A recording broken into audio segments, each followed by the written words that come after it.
নমস্কার। আজকে আমরা দ্বাদশ শ্রেণীর যে আমাদের গ্রেড অ্যাকাউন্টেন্সি বই আছে, তার যে প্রথম যে চ্যাপ্টার, সেই চ্যাপ্টার নিয়ে আমরা পাঠ শুরু করব।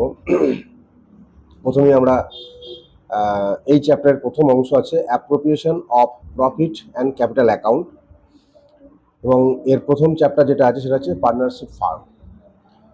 এই পার্টনারশিপ ফার্ম প্রসঙ্গে প্রথমে বলে রাখি যে আমাদের ইন্ডিয়ান পার্টনারশিপ যে অ্যাক্ট আছে 1932, সেই অনুযায়ী আমাদের পার্টনারশিপ টোটাল বিষয়টা সিস্টেমেটিক চলে। এই বিষয়টা জানার আগে প্রথমে আমাদের যেটা জানার দরকার সেটা হচ্ছে পার্টনার কাকে বলেন। আপনি নিজে ব্যক্তিগতভাবে কোনো ব্যবসা শুরু করতেই পারেন, সেটা আপনার একান্ত নিজের বিজনেস, সেটাকে আমরা বলবো সোল প্রোপ্রাইটারশিপ। কিন্তু যখনই আমাদের একজনের বেশি, দুজন বা তার বেশি লোক সংখ্যা যখন আমরা যুক্ত হয়ে কোনো ব্যবসা তৈরি করব, তখন সেই ব্যবসাটা আর আমাদের একার ব্যবসা থাকবে না, তখন সেটা আমাদের যৌথ ব্যবসা বা পার্টনারশিপ ব্যবসা আমরা বলবো।